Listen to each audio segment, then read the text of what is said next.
ফিরে আসা প্রিয় বগুড়াবাসী,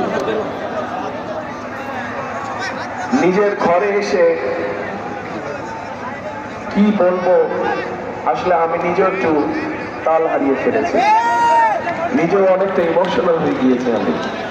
সেই জন্য নির্বাচনী জনসভা বক্তব্য রাখার কথা, কিন্তু কি বক্তব্য আমি রাখবো ঠিক আমি নিজেও বুঝে পাচ্ছি না।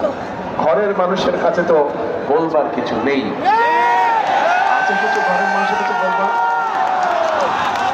প্রিয় বগুড়াবাসী, এর আগে যখন আমি দেশে ছিলাম, আজকে থেকে 19 বছর আগে,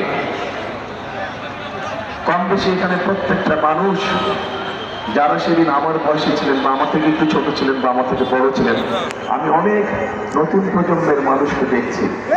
তারা হয়তো তখন অনেক ছোট ছিল, হয়তো আমাকে দেখেছে বা দেখে নেই অনেকেই, কিন্তু যারা আমাকে দেখেছিলেন এবং সেই স্মৃতি মনে আছে, নিশ্চয়ই আপনাদের মনে আছে যে বগুড়ার সদর সহ সমগ্র জেলায় মানুষের প্রয়োজনে যেই কাজগুলো করা দরকার ছিল, আমরা চেষ্টা করেছি সব কাজগুলো কম বেশি করার জন্য। হয়তো আমরা 100% সাকসেসফুল হইনি, কিন্তু যতটুকু পেরেছি সরকারের আইন কানুন রীতিনীতির মধ্যে থেকে যতটুকু সম্ভব হয়েছে আমরা চেষ্টা করেছি। সেদিন এই বনানী মাটিডালি রাস্তায় বলুন, এই যে চওড়া রাস্তায় বলুন, শহীদ জিয়াউর রহমান মেডিকেল কলেজ বলুন, গ্যাসের লাইনের কথা বলুন, এরকম আরো বিভিন্ন উন্নয়নের কাজের কথা বলুন না কেন, যা যা মানুষের প্রয়োজন আমরা চেষ্টা করেছি এই বগুড়াতে কাজগুলো করার জন্য।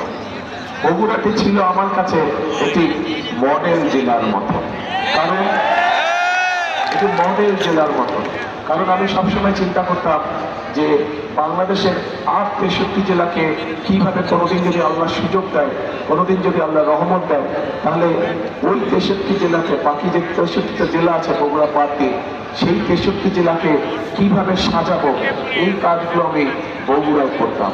যে বেসিক মানুষের একটি জেলার মৌলিক যে প্রয়োজনগুলো, সেই মৌলিক প্রয়োজনগুলো ধীরে ধীরে আমরা বগুড়ায় তৈরি করেছিলাম।